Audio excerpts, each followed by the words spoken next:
hicimos fue como una introducción a lo que es la economía como una ciencia social. Esto es importante que lo recuerden siempre, es una ciencia social que estudia los procesos económicos, ¿no? ¿Cuáles son esos procesos económicos? Producir, distribuir, comercializar y consumir. En ese sentido, también lo que hicimos fue como hacer un poco hincapié en la construcción histórica y política como esferas inseparables para poder pensar la economía actual y cuáles son las características estructurales que tiene la economía. Presentamos diversas conceptualizaciones sobre lo que es la economía para comprender que si bien ha habido a lo largo de la historia distintas escuelas de pensamiento económico, ¿se acuerdan que las vimos en una de las filminas? Se pueden agrupar todas esas escuelas en dos grandes como corrientes teóricas. Esas corrientes son las denominadas ortodoxia y heterodoxia. Ambas bibliotecas, nosotros llamamos bibliotecas, pero que también son teorías y que son posicionamiento, todo el tiempo van a estar disputando sentido sobre cómo entender qué es la economía, van a disputar qué es un hecho económico, qué es el trabajo, cómo se piensan y actúan las personas dentro de las prácticas socioeconómicas, qué racionalidades van a guiar las prácticas socioeconómicas y qué valores hay detrás de las prácticas económicas. Como vimos también en la clase, el sentido común en nuestra sociedad está construido por las ideas de la economía ortodoxa y su versión más reciente, que es el neoliberalismo. De ahí que a nosotros nos pareció importante detenernos a situar al neoliberalismo y entender el contexto de surgimiento en la década de los 70 y preguntarnos qué es, ¿no? O sea, no dar por naturalizado o por sentado qué es esto del neoliberalismo. Por eso argumentamos que es un proyecto económico-político, ¿no? Lo que veíamos con el consenso de Washington, pero también es una forma de organización social y de organizar las relaciones sociales en la sociedad, y es también un dispositivo constructor de subjetividades. Es decir, esto es importante, imprime normas de comportamiento, modos de relacionamiento y valores subjetivos, ¿no? En ese sentido, también presentamos la propuesta de un autor, que es de Sousa Santos, quien sintetiza las críticas que a lo largo de la historia le han hecho a las economías capitalistas, sobre todo desde la teoría crítica, por las relaciones sociales que genera. Como decíamos, genera relaciones de desigualdad de recursos y desigualdad de poder, producto de la relación entre el capital y el trabajo. Generan las economías capitalistas neoliberales relaciones sociales utilitaristas, provocadas por la idea de la competencia y el éxito, y relaciones extractivistas, ¿no? Donde lo que sobresale es que el tipo y el grado de consumo que propone el neoliberalismo, como vimos, no es sustentable. Sobre esto último, lo que vimos es que ha generado una crisis, ¿no? Que nosotros vimos que distintos autores pueden conceptualizarla como crisis civilizatoria. Hay algunas autoras que hablan de la crisis de la reproducción de la vida, como vimos con Natalia Quiroga Díaz, o también Yayo Herrero, y ahora se los dejamos en un video para que conozcan la propuesta de esta autora. Vivimos en una crisis de los cuidados. Este concepto, sea de crisis civilizatoria o de reproducción de la vida, que son conceptos bastante amplios, permiten entender que no estamos solamente ante una crisis económica, ¿no? Sino de dimensiones un poco más profundas sobre el modo de relacionamiento que tiene la sociedad entre sí, o sea, las personas entre sí, y la relación naturaleza-sociedad. Acá hay algunas autoras, sobre todo las que vienen desde los feminismos, que marcan que lo que se va a poner en juego todo el tiempo es la relación esta, ya no solamente entre el trabajo y el capital, sino entre el capital y la vida. Sobre todo porque ellas van a estar entendiendo que el avance de los proyectos capitalistas están todo el tiempo mercantilizando la naturaleza, ¿no? Y eso amenaza a la fuente de vida que permite la reproducción de la sociedad como tal. Ejemplos muy claros de esto puede ser la crisis climática o también lo que nosotros vivimos con la pandemia en el 2020. Para concluir, en el primer encuentro lo que hicimos fue mostrar que el problema central que tiene el neoliberalismo, ¿no? Como organizador de la sociedad, es que no resuelve las necesidades y deseos, sobre todo pensando de que lo que entendemos por economía es el sistema de organización que resuelve justamente las necesidades y los deseos de la sociedad. Entonces, lo que hace es producir y no resolver justamente la pobreza, la exclusión, la precarización laboral, el cuidado del ambiente, etcétera, etcétera. Entonces, inscribiéndonos nosotras en un planteo sustantivo de la economía, comprendemos que las propuestas de economías alternativas que hoy vamos a ver o de otras economías son de alguna manera una respuesta a este tipo de problema. Como dice Coragio y están viendo en la filmina, al estudiar la economía realmente existente en la sociedad, se ve que es la comunidad organizada la que abre nuevas posibilidades de pensamiento y conceptualizaciones a partir de las prácticas, ¿no? Que lo que van a permitir es transformaciones reales en el modo organizativo, o sea, transformaciones en el modo en que se produce, en que se consume, en que se distribuye, en que se comercializa, y eso nos da la pauta para entender de que la economía es una construcción. Entonces, de alguna manera, lo que nosotros les vamos a proponer es salir de las dicotomías y sobre todo salir de esta dicotomía que planteamos en el primer encuentro entre la ortodoxia y la heterodoxia para plantear esta idea de las economías alternativas o las otras economías. Bien. Bueno, en ese sentido, ustedes como actividad de reflexión les habíamos dejado pensar dónde consideraban ustedes que surge el neoliberalismo en Argentina y cuáles eran sus aspectos principales que identificaban y sobre todo cómo había afectado a su localidad, digamos, este nuevo modelo de acumulación de los muchos otros que existieron previamente. La mayoría identificó la década del 90, pero ahí, como también reflexionaba previamente Dayan, la apertura neoliberal está marcada por, en 1976, a partir de la última dictadura cívico-militar. Me parece importante para remarcar. Después, muchos estuvieron en la identificación del proceso de desindustrialización que se daba previamente en las formas de organización de la economía previamente, identificaron la apertura comercial, identificaron la problemática del desempleo y la concentración de la riqueza y por ende el incremento de la desigualdad.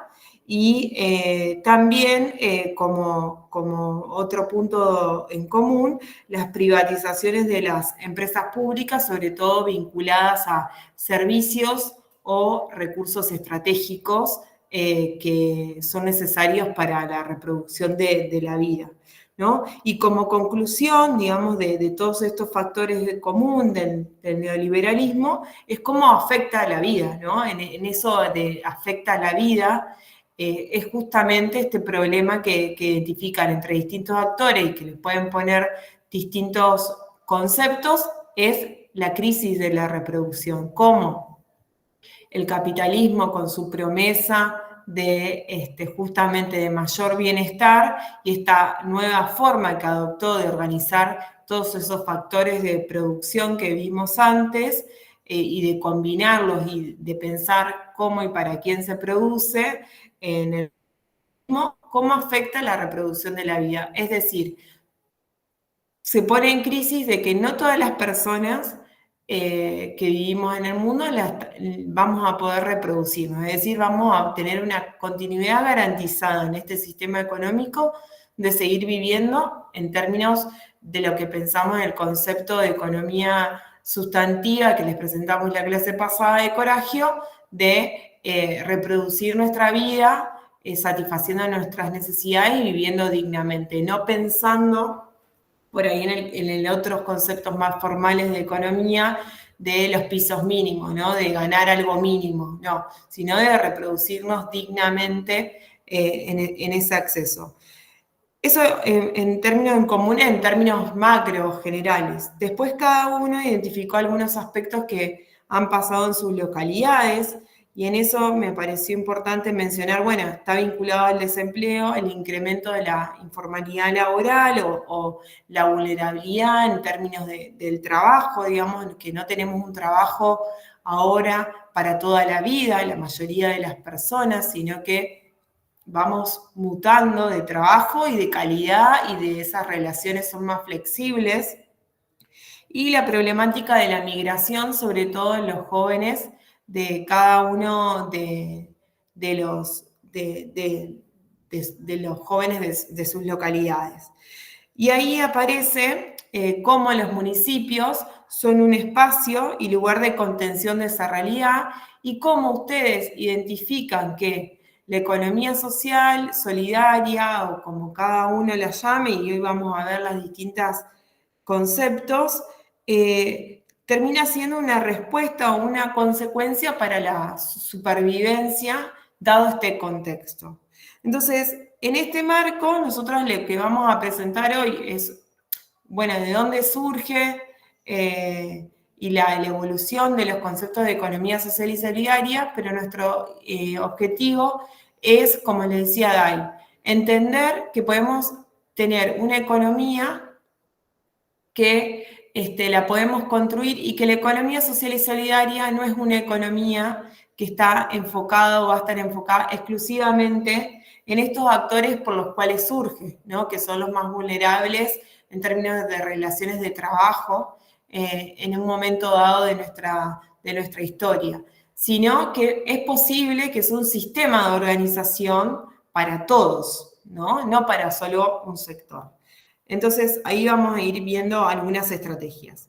Y por otro lado, la mayoría de ustedes, que me parece ahí un poco que está el mensaje de cómo el neoliberalismo no da respuesta a la reproducción de la vida en términos amplios, es que la mayoría de las localidades que ustedes identificaron, donde viven, los que comentaron, son vinculadas a la economía agraria, digamos, ¿no? Al agroindustria, donde están vinculados justamente a la reproducción de alimentos, y cómo, por ejemplo, una de las problemáticas que pueden suceder en su localidad, y que, digo, está sucediendo en todas, porque es como la matriz productiva de nuestro país, cómo no toda la población tiene los ingresos suficientes para el acceso a los alimentos, pese a que son localidades que están vinculadas a ese sistema productivo, ¿no? Entonces, un poco eso fue lo que rescaté de todos los comentarios que ustedes hicieron y de las identificaciones, y que lo que queremos es pasar del diagnóstico de por qué surge la economía social y solidaria a pensarla no solo en una forma de respuesta a la situación del neoliberalismo, sino que sea una plataforma de hacia dónde ir, pero para todos y todas, como otra forma de organización, ¿no? Al menos es el objetivo que creo que tiene todo el seminario, el taller entero. Bueno, retomando un poco las dos bibliotecas que veíamos, tanto la heterodoxa como la ortodoxa, que, como decía ahí antes, todo el tiempo siguen discutiendo, y que justamente las teorías en economía no una reemplaza a la otra. Les dejamos en el campus la clase pasada, además de esa bibliografía ampliatoria para que quería leer más sobre las escuelas de pensamiento económico, este videíto de Mariana Mazzucato, que es una economista italiana, que es asesora del Papa Francisco también, vino el año pasado o el anterior a la Argentina. Ella simplemente se dedica a la investigación de cómo la articulación público-privada, entendiendo lo privado como bien amplio, ¿no? Ahí también estarían las cooperativas, las asociaciones civiles y demás, no solo las empresas, y el rol que tiene el Estado en muchos de los desarrollos estratégicos que ha tenido la humanidad, ¿no? La importancia de la participación del Estado en la economía, sobre todo en la innovación y en la búsqueda de solución de problemas muy importante. Ella va a poner ejemplos de Estados Unidos, ustedes en el video van a ver, es una charla de 15, 20 minutos, de Estados Unidos y algunos otros países, sobre cómo la inversión y la inversión en ciencia y tecnología, que es parte de la universidad y de lo que, también haciendo un paréntesis, también hoy es segundo día de paro nacional de la segunda semana, en función de lo que presentamos también del reclamo tanto presupuestario y salarial.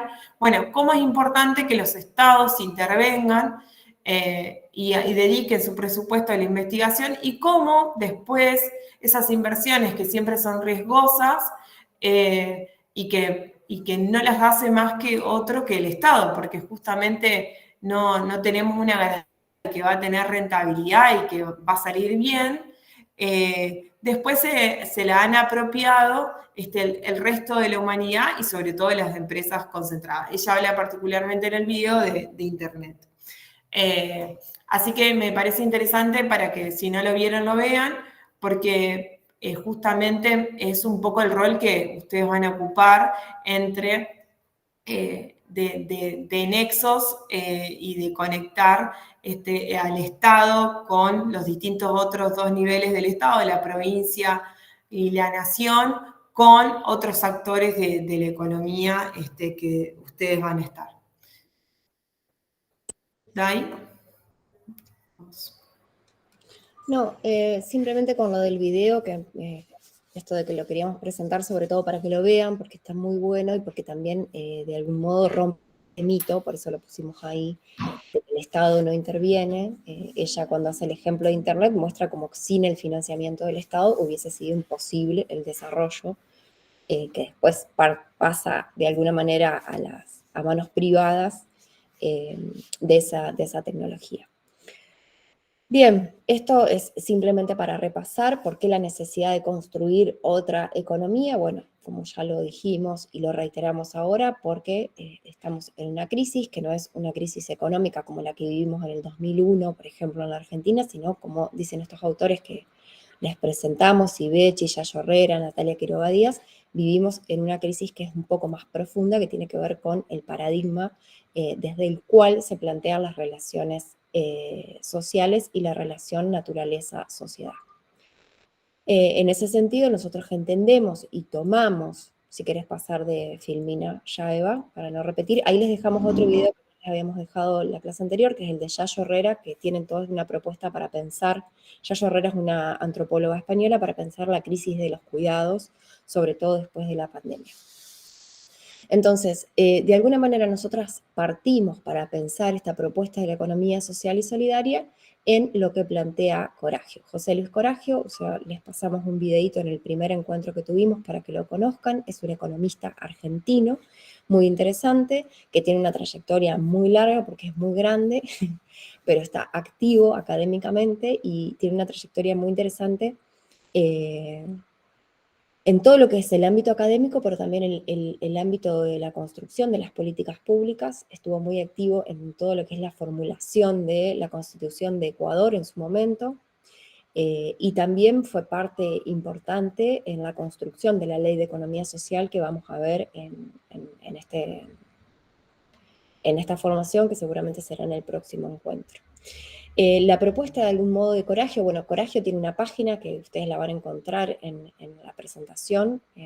Recuerden esto, que las presentaciones que nosotras les hacemos son interactivas, o sea que hay veces si aparece una imagen es porque lo lleva a un artículo académico, a un artículo de un diario o algún video, porque les dejamos como para seguir profundizando y tener información. Como les decía, Coragio tiene mucha bibliografía, pero de alguna manera tiene una propuesta que nosotros sintetizamos, que tiene que ver con esta idea de, por un lado, eso que están viendo ahí en la Filmina sería una síntesis, superar lo que él llama tanto la economía secas o la economía de mercado, la que veníamos como de algún modo criticando, y la economía que plantea el Estado planificador. Él acá hace referencia a sobre todo cuando el Estado tiene un rol sumamente preponderante en la organización económica, sobre todo a partir de los ejemplos que se dieron en algunos países de Europa del Este. Entonces, él dice, hay que superar tanto una cosa como la otra, ¿no? Por eso es que también nosotros le planteamos como esta idea de que es necesario salir de las dicotomías y construir algo distinto.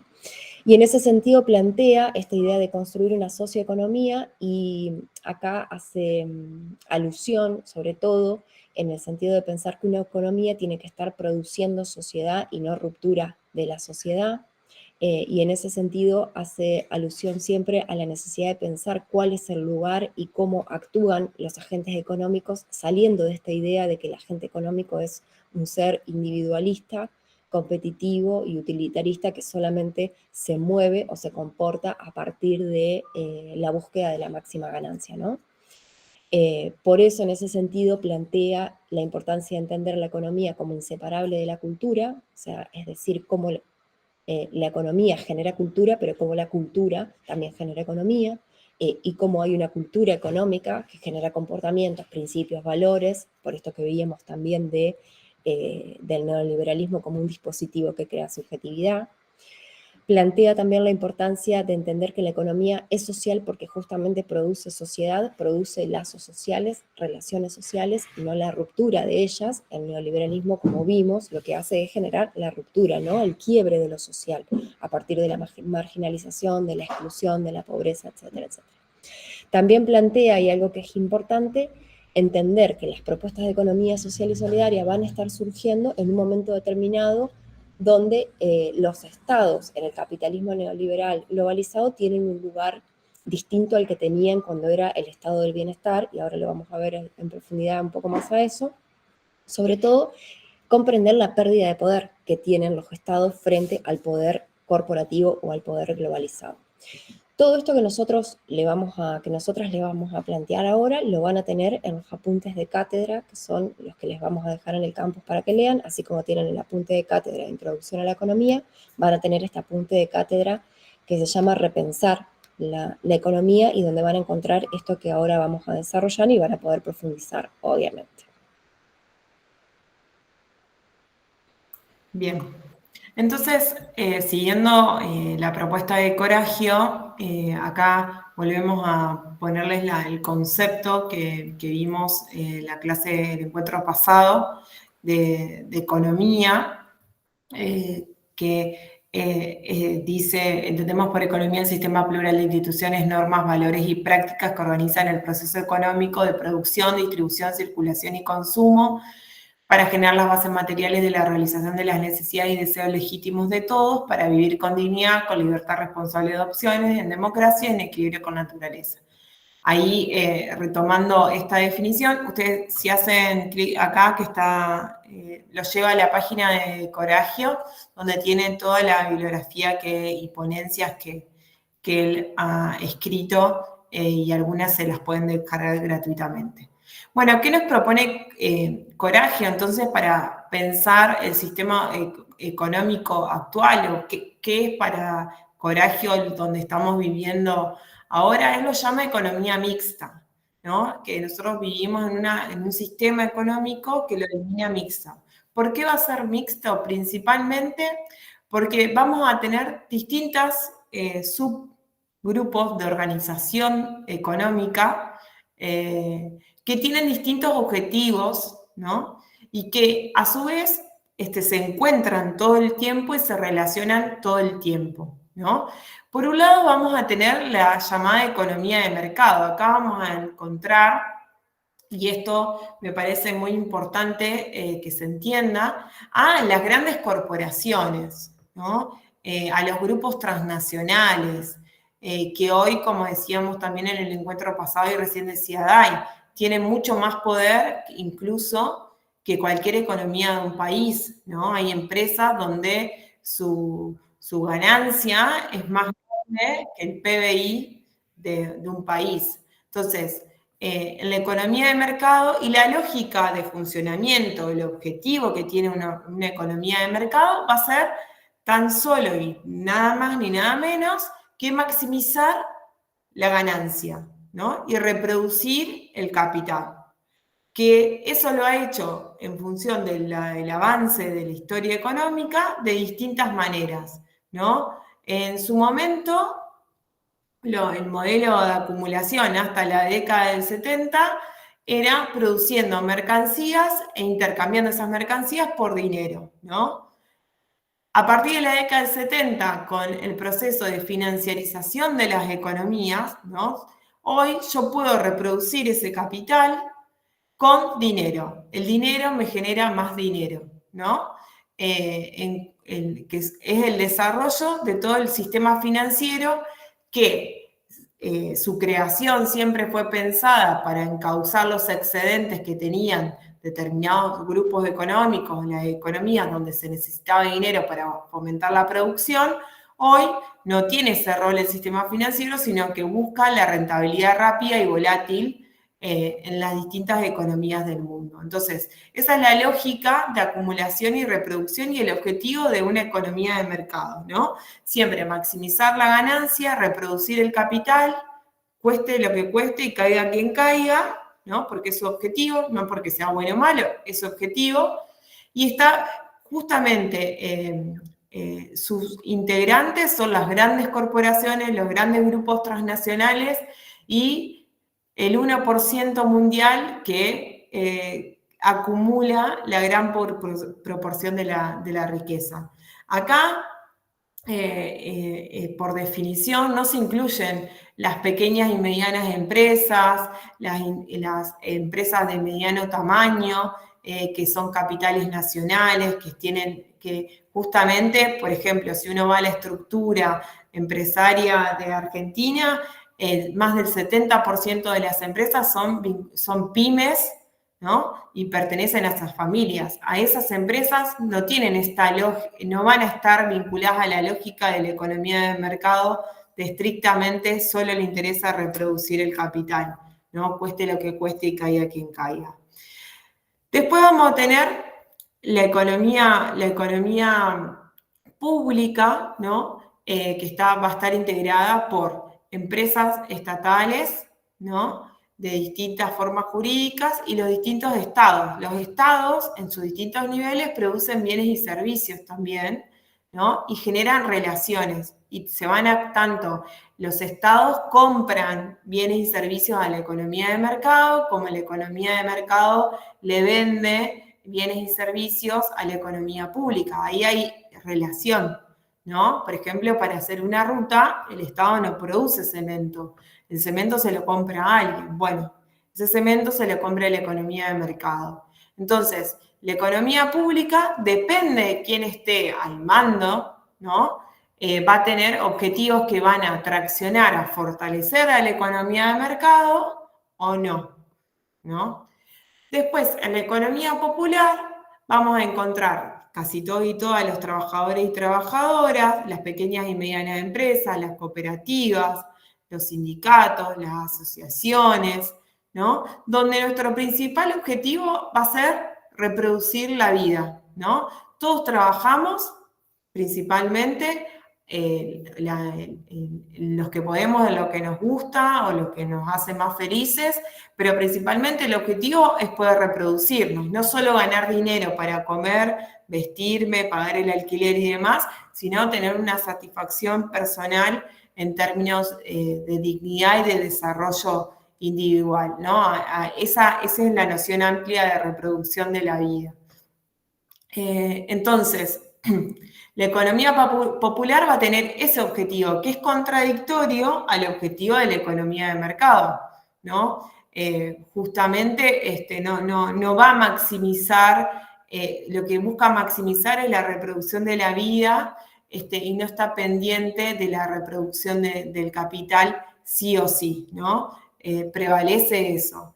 Y también se va a relacionar tanto con el Estado como con la economía de mercado, ¿no? Y la economía de mercado y el Estado también se va a relacionar con esa economía popular, ¿no? Entonces, lo que propone Coragio es pensar otra economía, que es la economía solidaria, ¿no? Donde prevalezcan los objetivos, obviamente, de reproducción de la vida, en ese marco donde sea lo que prevalezca en ese sistema económico, que sería un estadio ideal, ¿no? Hoy nuestra economía principalmente es mixta y lo que prevalece, ¿cuál es el globo más importante, si lo tendríamos que poner en tamaño en cuanto a la importancia, es la economía de mercado? Es lo que dirige los destinos de todos y todas, tanto de los estados, de la economía pública, como de la economía popular, donde pertenecemos la mayoría. Entonces, esa es la composición actual. O sea, nuestro sistema económico es un sistema mixto, ¿no? Donde hay distintos intereses y entre esos intereses se generan conflictos, como también soluciones. Y lo que nos propone Coragio va a ser construir otro tipo de relaciones que estén vinculadas a la economía solidaria, principalmente a la reproducción de la vida, ¿no? Donde para eso va a haber que tener acuerdos con tanto la economía de mercado como con la economía pública. ¿Dai? ¿Sí quieres decir? No, que me parece importante remarcar esta idea de que Coragio siempre habla de entender que el sistema mixto o la economía mixta es la economía realmente existente y que, tal y como se ve en la imagen, la economía solidaria ya existe dentro, en parte de la economía pública, en parte de la economía popular y en parte de la economía de mercado. Las políticas de economía social que vamos a empezar a ver en los otros módulos es parte de esa economía solidaria, porque de alguna manera está promoviendo la solidaridad como valor principal para la construcción de las relaciones sociales. Parte de la economía popular, parte de las cooperativas, parte de las mutuales, parte de los clubes, parte de las pymes y generan y están guiadas por un valor de la solidaridad, y hay empresas y corporaciones que se plantean otra forma de relacionarse más allá de la búsqueda de la máxima ganancia solamente como el fin a perseguir. Entonces, existe, pero obviamente él cree que, en uno de los videos siempre lo explica, la necesidad de que ese globo de economía solidaria de alguna manera abarque a los otros tres círculos, ¿no? A la pública, a la de mercado popular, para construir de alguna manera un sistema que sea solidario desde la base, por así decirlo, ¿no? Exactamente. Si nosotros tendríamos que representar este globo en el centro de economía solidaria en la realidad, podemos decir que hoy sería como más chico de lo que está representado acá, ¿no? Pero no quiere decir que no exista. Siempre, como vamos a ver, esos principios de intercambio o modalidad que son vinculados a la economía solidaria o a pensar desde otra lógica, han estado y siguen estando presentes, ¿no? Entonces, esa interrelación que va más allá de la lógica del interés de la ganancia, ¿no? Está presente e incluso la podemos encontrar en relaciones con la economía del mercado, ¿no? Pero no son las hegemónicas, no son las que prevalecen en la organización del sistema económico en el cual lo encontramos hoy. ¿Cuál es el deseo? Que sí, que se prevalezca y que sea cada vez más grande. Entonces, lo importante de esta placa para decir, bueno, Coragio primero nos esquematiza de ese sistema económico que veíamos en términos conceptuales el encuentro pasado, donde yo tengo a las familias, las empresas, el mercado de trabajo, el mercado de factores. Bueno, si yo lo puedo dibujar, ¿cómo estaría representado hoy? Sería así, es un sistema mixto, donde incluso en distintas familias y distintas empresas tienen distintos intereses y colisionan o no todo el tiempo, ¿no? Todo el tiempo tienen interrelaciones. Aún cuando la lógica de acumulación es la economía de mercado, existen intentos de economía solidaria, ¿no? O sea, no es algo que tenemos que empezar de cero porque no existe, existe. Lo que hay que hacer es profundizarlo, ¿no? Y esta noción que le venimos a presentar, que la economía solidaria no sea una respuesta únicamente para los excluidos del sistema neoliberal, sino que sea una respuesta de forma de organizarnos a futuro entre todos y todas, ¿no? Porque la crisis civilizatoria nos abarca a todos, ¿no? Más tarde, más temprano, en ese sentido. Bueno, bye. Sí, no, y entender que no son compartimientos estancos, ¿no? Si bien esa figura es una abstracción que hacemos para poder entender cómo funciona el sistema económico mixto, o sea, la economía realmente existente, pero obviamente eso está lleno de flechas y de flujos que van y vienen, y quienes ocupan un lugar dentro de la economía de mercado también lo pueden hacer en el Estado y así, ¿no? Bien, un poco para ordenar las principales propuestas teóricas que han ido surgiendo, que construyen este gran campo que podríamos denominar de economías alternativas o de economías de la vida o de economía o de las otras economías. Nosotros les planteamos esta línea del tiempo donde de alguna manera vemos cómo fueron surgiendo los determinados conceptos. Entonces la idea ahora es que veamos cada uno de esos desarrollos teóricos, los vayamos profundizando, y esto es en base a los apuntes de cátedra que ustedes tienen. Obviamente nosotros, por una cuestión de tiempo y de espacio, en esta formación vamos a ver las principales categorías y las principales características de cada uno de ellos. Después se puede obviamente profundizar. Para poder entender cómo surge la economía social, tenemos que remontarnos a los inicios de lo que se conoce como la Revolución Industrial y el inicio del capitalismo tal y como se conoce desde el siglo XIX en adelante, ¿no? La primera cooperativa que surge, va a surgir justamente en Inglaterra, en 1844, cuando un grupo de trabajadores se une para dar respuesta a determinadas necesidades que no les estaba dando el sistema, ¿no? De alguna manera, ahora lo vamos a profundizar, ¿no? Pero ahí es cuando surge esta idea de una economía que es social y, como vimos, va a surgir a partir de ciertas necesidades insatisfechas. Desde 1930 a 1970, quienes historizan todo el movimiento de la economía social y solidaria marcan un momento como de freno al surgimiento de este tipo de iniciativas y al pensamiento teórico de esto, justamente porque hay una fuerte presencia del estado de bienestar y porque justamente es el momento histórico de auge de lo que hablábamos en la clase anterior de la sociedad salarial, ¿no? Esta idea de quien tiene acceso a un trabajo asalariado tiene ciertos derechos adquiridos, por lo cual hay ciertas necesidades más satisfechas. Si hay un momento de la historia de la humanidad que podríamos decir que hay mayor igualdad, de algún modo, ha sido ese, ¿no? Esa etapa entre 1930 y 1970 que se empieza a resquebrajar, sobre todo a partir de la década de los 70 y en América Latina, ¿no? Es donde empieza a haber un proceso de desigualdad estructural hasta el día de hoy que nunca se ha podido revertir. En la década de los 70 y sobre todo con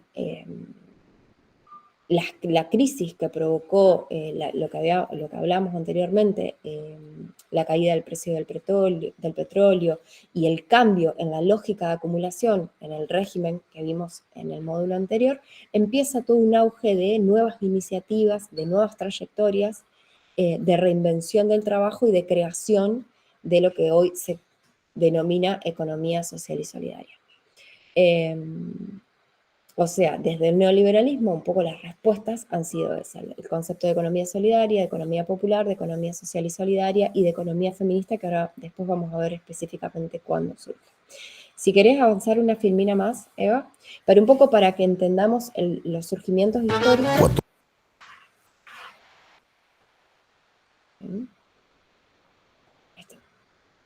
Entonces, como les decía, el contexto de surgimiento de la economía social va a pensarse con la creación de la primera cooperativa. Hay ciertos autores, si bien después vamos a ver, y sobre todo en los textos que nosotros les vamos a dejar para leer, que es uno de Coragio y otro de Pastore, que es un profesor de una universidad acá argentina también, hay distintas conceptualizaciones de qué es la economía social. Hay por ahí un consenso en torno a que economía social hace referencia a aquellas prácticas más institucionalizadas como las cooperativas y las mutuales. Por eso, si tenemos que rastrear el contexto de surgimiento y cuándo se da la primera cooperativa, o el concepto de economía social es cuando surge justamente la primera cooperativa, que es en 1844, ¿no? En todo un momento, un contexto en el que decíamos marcado por la revolución industrial, marcado por el profundo cambio que significó la urbanización, la migración campo-ciudad y las condiciones de trabajo precarias en las que se encontraba la gran mayoría de las personas, ¿no?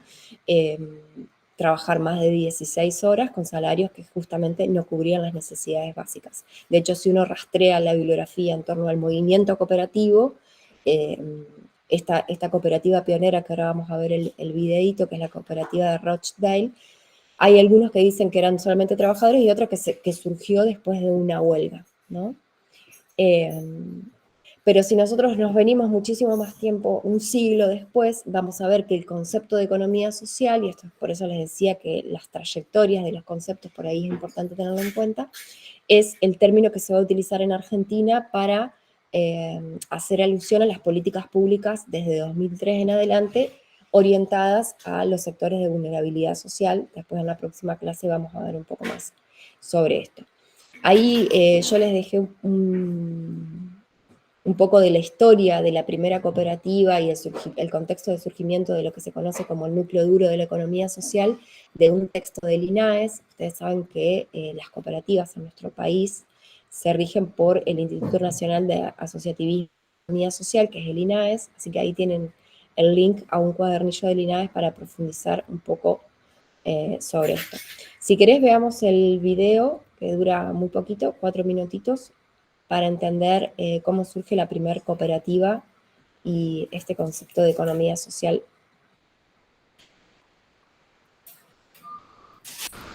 Así se pone.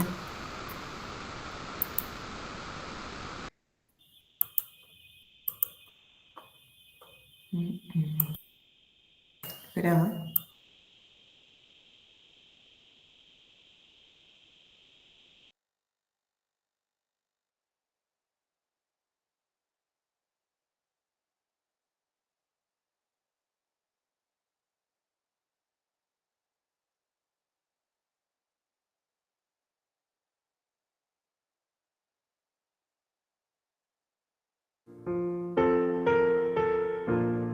Cooperation is as old as humanity, and records exist for people working cooperatively right back to the 1760s.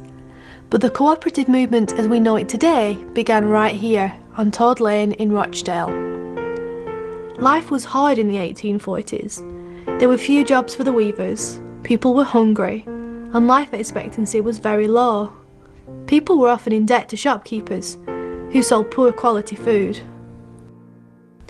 This cooperatively owned shop was set up by 28 working people in 1844 who wanted to be able to buy honest food at honest prices. They saved up until they could afford to open a shop and transported their first goods by wheelbarrow all the way from Manchester. This group became known as the Rochdale Pioneers. They had butter, flour, oatmeal, sugar and candles. The gas company thought the co-op shop would not be able to pay their bills and so wouldn't supply them with gas. So the pioneers had to use the candles to light the shop the very first opening night at 8 p.m. on the 21st of December 1844. The Rochdale Pioneers were inspired by Robert Owen and used his ideas to create the cooperative values. Anyone could join the cooperative by paying £1, regardless of their religion, politics or job, and each person had one vote. They sold pure goods, and the shop profits were shared with the members as dividends. After 1 year, they had 74 members, and by 1860 this had grown to 3,450 members and 6 new stores. The idea of co-ops was spreading across the country, and in 1863 the Cooperative Wholesale Society was formed, buying in bulk to supply stock to the growing number of shops. This became the cooperative group. Most co-ops had a reading room above the shop that members could use, as education was seen as very important for all. In the Rochdale Pioneers Cooperative, many men and women had their first opportunity to take part in voting, years before general elections were in existence. Women were welcome in cooperatives from the very beginning, given equal voting rights, and were allowed to sign for their dividend. A minimum wage was implemented in 1907 90 years before becoming law in the UK, and cooperatives were often ahead of their time when it came to issues like pensions and working conditions. Workers at a cooperative factory in Crumpsall had a piano, library, and even a football club at work, and they were the first biscuit makers in the country to work an 8-hour day. Employees even got a wedding cake given to them by the factory when they got married. Cooperatives are famous for caring for their members, even looking after the families of soldiers by continuing to pay their salaries whilst at war and assuring them jobs on their return home. Cooperatives spread worldwide and now have 1 billion members. From bankers and grocers to snake catchers and taxi drivers, more than 120 million people now work cooperatively. From the introduction of the Fair Trade Mark in 1994, cooperatives have been committed to stocking fair trade products, helping to support millions of food growers in developing countries. The massive impact of the actions of those 28 people back in 1844 has influenced a global movement, a new way of living and working. The original shop on Toad Lane has been preserved as a museum, so you can come and find out about cooperation, share cooperative stories, and discover more about the Rochdale pioneers. Cooperation might be an old idea, but people are still recognising that cooperatives, built on the principles that the pioneers developed, are a great way of providing the things we need every day. And 1 in 5 people in the UK now belongs to a cooperative. From housing to food, schools to transport, there's a cooperative for everybody. So if you're not a member, why not join the global movement so you too can spread the word about cooperation? As we continue to work together to build a better world, it's our time to move towards a brighter, more cooperative future.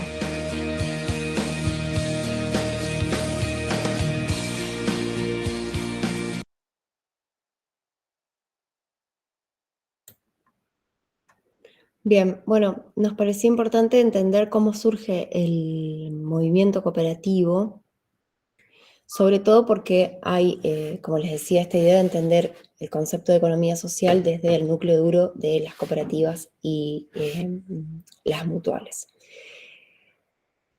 La otra propuesta que nos parece importante resaltar dentro de esa línea histórica que les planteamos es el de economía solidaria.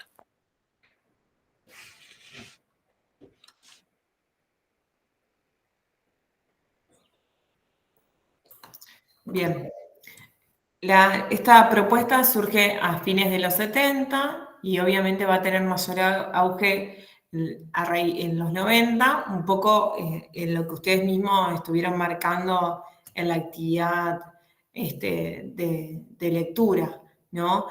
Como respuesta a la economía neoliberal y al desgaste y decadencia del modelo de estado de bienestar, que complementando a lo que decía Day, también el modelo de estado de bienestar fue una respuesta a la organización de los estados soviéticos como una respuesta también del sistema capitalista que había que dar respuesta a las necesidades de las personas, ¿no? Concediendo determinados derechos para la reproducción y en términos estratégicos y geopolíticos para que no avance, por así decirlo, el comunismo, ¿no? En el resto del mundo. Entonces, el capitalismo y esa economía de mercado, que su lógica es la reproducción del capital, tenía que conceder a ese otro globo de la economía popular, la economía de trabajo, que somos casi el 98% de la población, algunos derechos, porque si no las personas iban a buscar otra forma de organizar y de dar respuesta a qué producir, para quién y cómo, y la organización de los factores de trabajo, porque había otros ejemplos en el mundo, ¿no? Entonces, también el estado de bienestar tiene su porqué de existencia, ¿no? Cuando se deprimen y emerge el neoliberalismo con esta nueva forma de acumulación, principalmente a través de la financiarización de la economía, Bueno, como respuesta empieza nuevamente a surgir el paradigma de la economía solidaria, que principalmente va a pensar que la economía está basada en las relaciones sociales, ¿no? Y si se quiebra esas relaciones laborales en el ámbito del trabajo, ¿no? También en algún momento las personas van a buscar una respuesta porque van a tener que reproducirse de alguna manera y poder, aún saliéndose de esa sociedad asalariada, en donde pierden como forma de trabajo la relación de dependencia, deja de ser cada vez menos hegemónica, ¿no? Hoy encontrar en el siglo XXI, estamos hablando en ese momento del siglo XX, encontrar un trabajo en relación de dependencia es mucho más difícil hoy que en el siglo pasado, ¿no? Pero a fines de la década de los 90 empieza cada vez a ser mucho más difícil esa forma. Se empiezan a flexibilizar las relaciones laborales y por ende se empieza a crecer esta crisis de reproducción.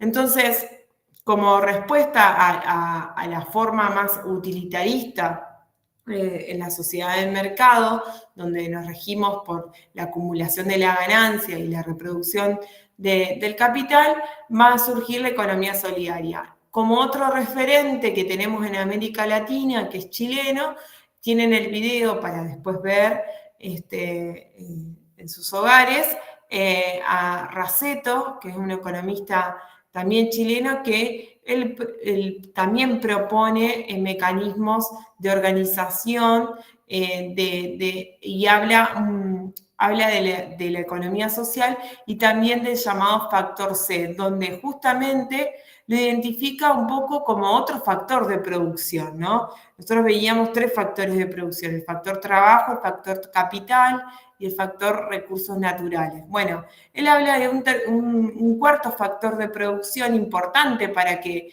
justamente la economía permita la reproducción de la vida, que es el factor C, lo denomina él, que está vinculado a la cooperación, la comunidad, crear comunidad, ¿no? De cómo cualquier sistema económico que está basado en las personas principalmente, en vez de la acumulación del capital o la reproducción de la ganancia, va a tener esa lógica, ¿no?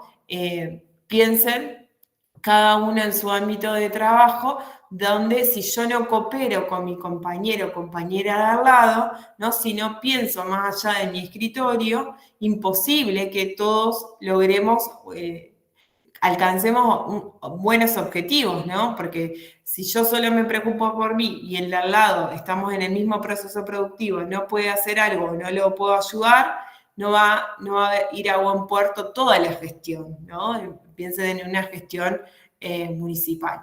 Entonces, en eso se caracteriza en el factor C, de la importancia de la cooperación y la creación de la comunidad, del sentido de comunidad en un mismo sistema económico. Y bueno, y ahí les presentamos como las diferencias conceptuales, un poco de tanto la economía neoliberal como la economía solidaria, donde vamos a ver que, como les decía, la economía neoliberal, el objetivo principal va a ser maximizar las ganancias, su principal factor de producción en el cual va a ser foco va a ser en el capital, justamente en esto de reproducir mi capital.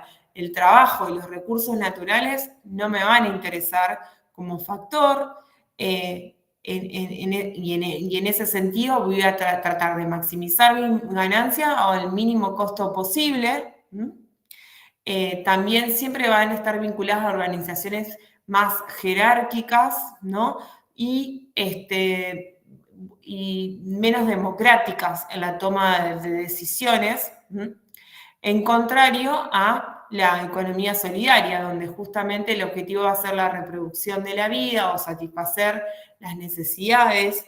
En esto ahí un poco lo amplío un poco más, no solo las básicas, sino todas las necesidades legítimas que tengamos, van a ser fundamentales estos otros dos factores. El factor C que les propone Raceto, ¿no? De la cooperación, de la creación de comunidad, y el factor trabajo va a ser el más importante. Y justamente se va a regir por los objetivos, no van a ser ni la maximización ni el mínimo costo, sino vender a un precio justo con salarios dignos, ¿no? A veces a ustedes les pasará con los emprendedores donde muchos el precio que le ponen a un determinado producto no les alcanza, si hacen la cuenta van a pérdidas, ¿no? Y a veces lo hacen para poder vender, pero a la sociedad también hay que explicarle que ese proceso productivo está hecho con dignidad, ¿no? Donde no hay explotación en ese sentido, o no debería haber, ¿no? Si yo bajo mi precio, ¿no? Y termino vendiendo a pérdida, estoy autoexplotándome, ¿no? Entonces, eso no sería un precio justo, ¿no? ¿Cuál es el precio justo? Entonces, y esa es la construcción de lo que nosotros deberíamos pagar por determinadas mercaderías. A veces hacemos comparaciones, lo llevo a otro plano, comparaciones de bienes que se producen en Argentina con bienes importados, por ejemplo, la ropa, en otras partes del mundo, donde es mucho más barata. Bueno, en Argentina hay leyes laborales que prohíben determinados tipos de explotación o reglamentan determinadas condiciones de trabajo. Hay que ver en qué condiciones laborales se hace esa otra ropa en otras partes del mundo, ¿no? Entonces, ahí me da la diferencia de costos, ¿no? Entonces, eso es la forma de construcción y de pensar qué pago cuando compro algo, ¿no? Esa es la lógica del precio justo. Bueno, obviamente que son organizaciones más democráticas, ¿no? Ahí lo veían en el video, en las organizaciones formalmente, cada participante tiene un voto, pero no solamente a la hora de votar, sino en la toma de decisiones, en la división de responsabilidad y de roles, ¿no? Y justamente la ganancia se reparte entre todos, en vez de quedar en la lógica neoliberal, van a ser las personas que sean dueñas de ese capital, van a ser quienes se queden con esa ganancia. Y el objetivo, justamente en diferencia, que es por resultado y por impacto, una economía solidaria va a generar más inclusión que una economía neoliberal, que lo vemos reflejado en las estadísticas y, como ustedes marcaban, en mayor desigualdad, ¿no? Y eso permite tener una mirada más integral de todo el sistema económico y no parcial de solamente en lo que a mí me compete o en lo que a mí me conviene, ¿no? Principalmente que lo que termina fomentando es el individualismo, ¿no? Y el objetivo del lucro, de solamente me muevo si gano dinero, ¿no? En ese sentido. Y en esta otra propuesta de organización económica, justamente se basa en la igualdad, en la justicia, ¿no? Y en la distribución justa por lo que cada uno produce. Y para seguir, perdón. Como la otra propuesta, vamos a tener la economía social y solidaria. No sé si querés seguir vos, Dai. Dale. Sí, algo como para aclarar, porque por ahí es como que, bueno, economía social y solidaria, como vimos, también cada país y en distintos momentos se van como construyendo nuevos conceptos o adicionando palabras. De hecho, fíjense que nosotros la formación es en economía social y solidaria, pero siempre hacemos alusión a economía social, popular y solidaria. Bueno, un poco la idea es ir desentrañando esto, obviamente con las lecturas vamos a ir despejando por qué en cada momento histórico surge tal nombre y cómo eso también va cambiando. La propuesta de economía social y solidaria la tomamos estrictamente de Coragio. Y también esto quería decirles, por ejemplo, el término economía solidaria, una de las primeras veces que se utiliza, la utiliza Luis Raceto, este chileno que les presentaba Eva, en 1984, Y también, por ejemplo, economía solidaria es un término que se va a utilizar mucho en todo lo que tiene que ver con las políticas que de acá fueron de economía social al principio del siglo XXI, de las que se dan en Brasil, ¿no? Donde tienen así como nosotros tenemos un Coragio, ellos tienen un Paul Singer, que fue un gran teórico y constructor de las políticas de economía solidaria en Brasil. Entonces también tenemos que pensar que esos conceptos van a ir variando, no solamente por una cuestión histórica, sino también por una cuestión geográfica. Bien, entonces como les decía, la propuesta de economía social y solidaria es una propuesta más argentina. Parte de Coragio, quien explica que el concepto como tal surge en lo que fue el Foro Social Mundial en el 2001, bien principio del siglo XXI. El Foro Social Mundial fue un encuentro de movimientos sociales y de organizaciones de base que se da también en Brasil, donde el lema era de que otro mundo era posible, y para que ese otro mundo sea posible había que construir otra economía. Bueno, y ese es un poco el contexto de surgimiento. Después, más adelante, vamos a ver cuál es uno de los conceptos que arroja Coragio sobre qué es economía social y solidaria, pero queríamos traerles, para pensar esto, una propuesta de Pastore, de este otro economista argentino, que él plantea esta idea de entender de que la economía social y solidaria es un campo plural y complejo de significación y de acción socioeconómica, y que va a estar comprendida por 3 sentidos o 3 dimensiones. Es como que, de alguna manera, si nosotros queremos decir, bueno, ¿qué es la economía social y solidaria? Y bueno, podemos ver que la economía social y solidaria va a hacer referencia a una dimensión de las trayectorias empíricas que, como dice así, ahí va a tener que ver con las experiencias y las prácticas, ¿no? Esto que hablábamos anteriormente de la comunidad organizada que viene de alguna manera desarrollando y haciendo praxis y prácticas para hacer otra economía, que va a decir Pastore, va a estar uniendo finalidad social de reproducir la vida con dinámicas organizativas de gestión asociativa y democrática, ¿no? O sea, hay algo que caracteriza a las cooperativas, es que dentro de su modo de gestión está fuertemente atravesado por la participación y por la democracia, ¿no? Entonces, si nos tendríamos que hacer una pregunta específica en esta forma de entender de qué es la economía social y solidaria a partir de las dimensiones de las trayectorias empíricas, es preguntarnos, bueno, ¿quiénes y a partir de qué estrategias se construye esta otra economía, esta economía social y solidaria? La segunda dimensión que nos propone Pastore es la dimensión simbólica, ¿no? De las distintas maneras de conceptualizar y de entender las prácticas sociales en la acción económica, ¿no? Y que esta dimensión va a poner el foco en las condiciones de reproducción de la vida y en las formas en que se vinculan los seres humanos entre sí y con el entorno natural.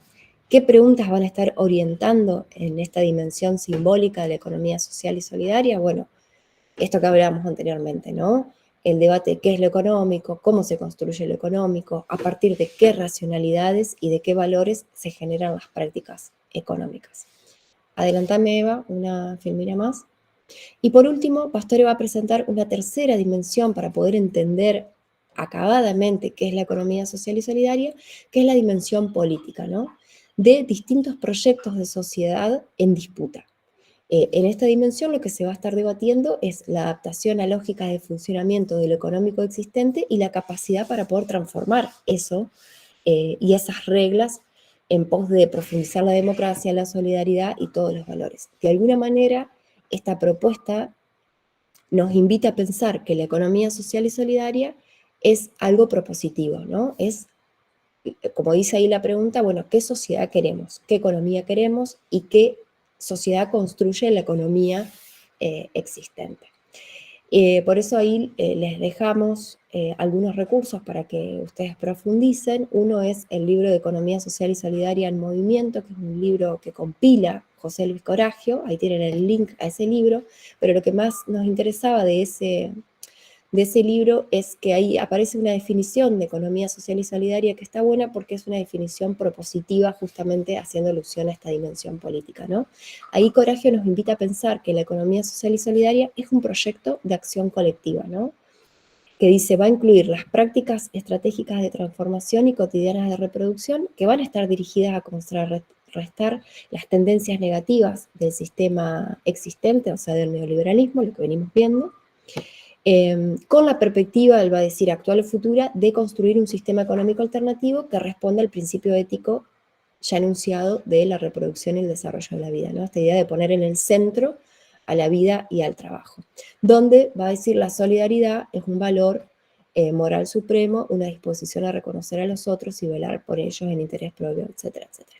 De alguna manera, Coraggio, en muchos de sus textos, cuando él conceptualiza economía social y solidaria, justamente hace alusión mucho a esto, a que la economía tiene que ser social para que produzca sociedad y tiene que ser solidaria como el valor que guíe las formas o los modos de comportamiento de los seres cuando intercambian con otros. Por último, para cerrar esta filmina, ahí les dejamos una entrevista a Luis Coraggio, que es una entrevista un poco más actual, que después, para cerrar estos 2 módulos, les vamos a pedir que la vean. La dejamos acá por si alguien tiene tiempo, algo muy valioso de seguir profundizando, pero bueno, un poco como para sintetizar entonces economía social y solidaria, nos parece importante entenderla desde estas 3 perspectivas. Por un lado, las trayectorias empíricas, organizacionales, eso que ustedes ven en sus territorios que vienen haciendo las asociaciones, las cooperativas, los emprendedores y las emprendedoras, las ferias, etcétera, todo eso que desde la práctica viene construyendo otra economía.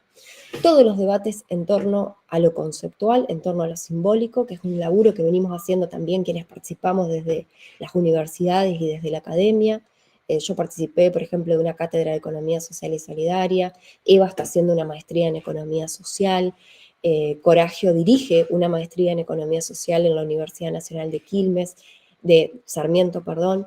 Ese libro, por ejemplo, ¿no? Son todas acciones que vienen desde repensar las currículas universitarias a plantear la economía social y solidaria. Y por otro lado, esta idea de un proyecto político, una proposición para cómo debe relacionarse las personas dentro de la sociedad, ¿no? Y que tiene más que ver con las acciones políticas, con los proyectos de los movimientos y de las organizaciones sociales. Bien, seguimos con economía feminista. Bueno, esta es tenemos el video si querés ponerlo, creo que vamos bien con el tiempo, que está bueno. ¿El de Coraggio? No, el de los ayudadores para bueno. economía. Para romper el hielo, le voy a poner de allá, espera. Para romper el hielo, vamos a poner que es muy divertido, nadie se sienta ofendido. Ya lo pongo.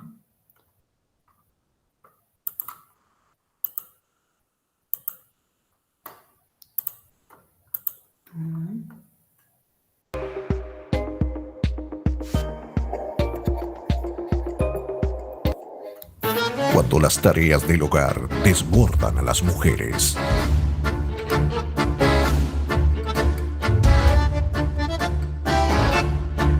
Un grupo de hombres que resuelve todo tipo de problemas aparecerá y las ayudará, haciendo lo que mejor saben hacer: simular. ¿Qué hay que comprar? Decime y lo hago. ¿Por qué estás haciendo todo eso sola? No eres avisado. Si vos no me lo decís, yo no puedo saberlo. No soy adivino. Pichi, tranquila. Yo te ayudo. Los ayudadores. Un grupo de hombres con distintas habilidades y que no toman ningún tipo de decisión o acción proactiva en las tareas del hogar y de cuidado. Encontralos en tu familia, en el trabajo y grupo de amigos.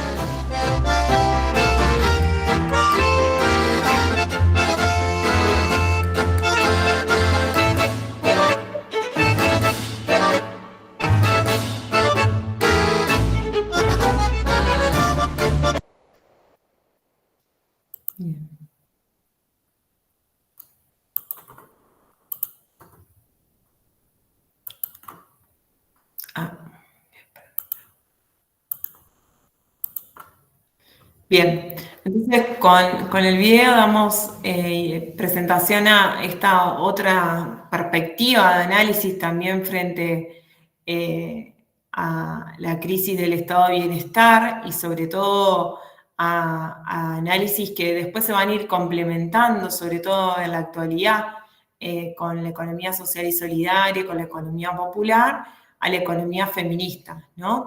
Donde principalmente va a establecer el análisis es el rol que las mujeres y disidencias hemos ocupado principalmente en el siglo XX en la economía capitalista o desde la formación de la economía capitalista y sobre todo en las economías occidentales, las mujeres, ¿no? Donde principalmente se nos ha vinculado a la participación en lo que llama el ámbito privado, el hogar, hacia dentro del hogar, en lo que son los trabajos que podríamos denominar reproductivos, ¿no?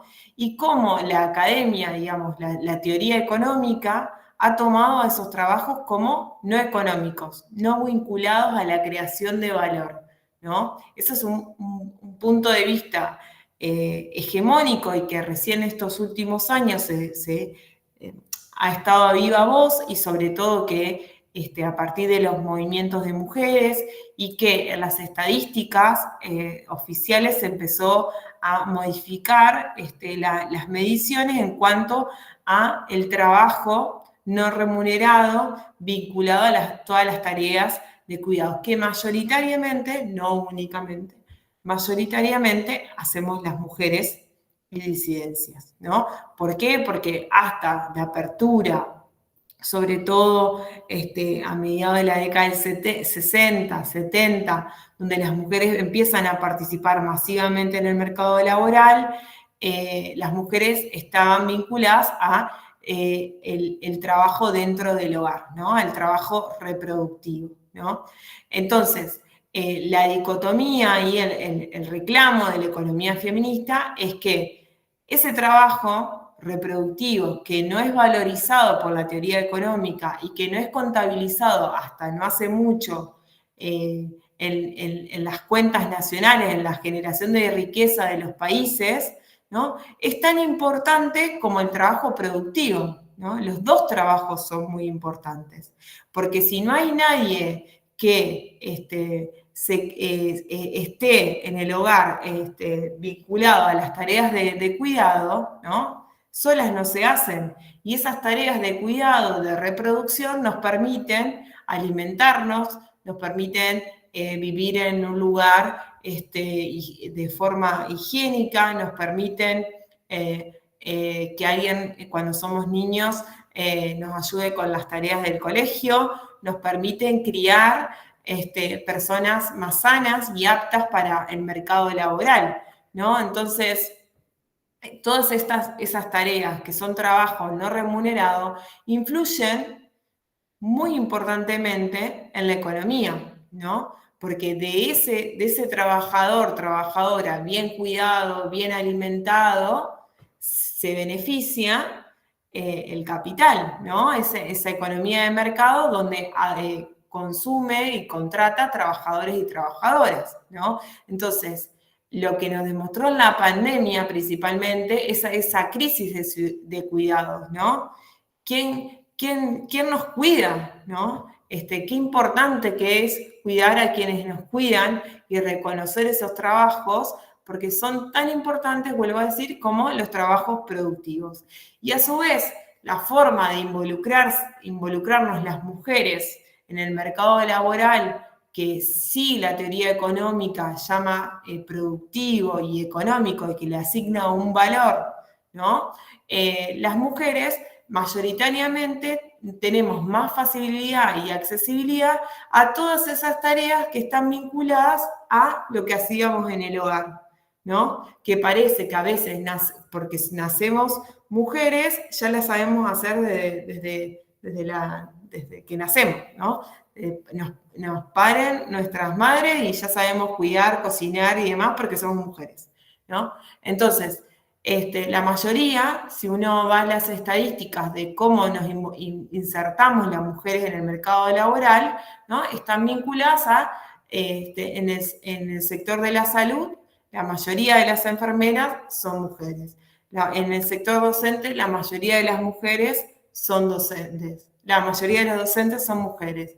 En el comercio se da una paridad, pero por ejemplo en el ámbito de la construcción es un sector muy masculino, ¿no? En el sector industrial, donde tenemos los mejores salarios, ¿no? Es un sector masculino. Y recién en estos últimos años, el sector privado, ¿no? Empieza a intentar incorporar mujeres a los sectores productivos altamente masculinizados. Entonces, eso es un avance. ¿Y por qué se da esa modificación? No solamente porque tengan la voluntad de incorporar mayores mujeres, ¿no? Sino también porque también en algunos trabajos que eran más forzosos, la tecnología hoy lo permite, ¿no? En ese sentido. Y porque también en algún punto, pese a que no estamos ni cerca de un estadio óptimo, existen más estrategias de cuidado vinculadas a políticas estatales, ¿no? Pese a que falta un montón, y mayor oferta, que antes no existía, ¿no? Mayor oferta por parte del sector privado, ¿no? Entonces, eso permite que muchas mujeres se empiecen a involucrar en el mercado laboral, ¿no? Y esa es justamente la crítica, por un lado, de reconocer la economía feminista, de que reconocer que existen muchos trabajos, ¿no? Tenemos el trabajo productivo y el trabajo reproductivo, ¿no? Así como Coragio va a proponer que existen más trabajos, ¿no?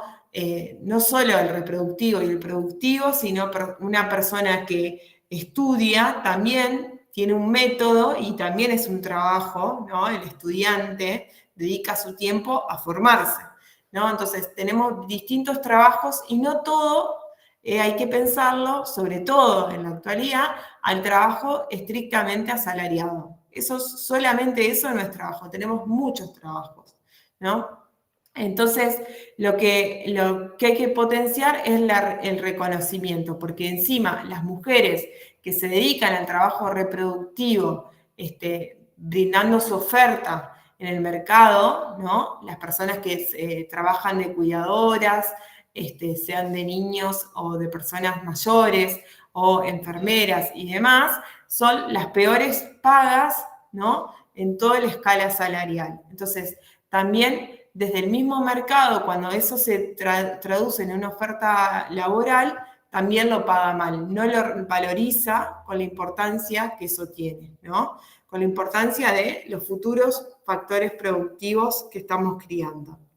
Entonces, hay una sobrecarga del trabajo de las mujeres, donde las que participamos en el mercado laboral, ¿no? En trabajos productivos, también tenemos la sobrecarga de los trabajos reproductivos y ahí se habla de la doble o triple jornada laboral, que podría reducirse mucho más en poder compatibilizar y distribuir equitativamente las tareas del cuidado con las parejas o con los otros miembros de la familia que existen, o con mayor oferta pública de espacios de cuidado, ¿no?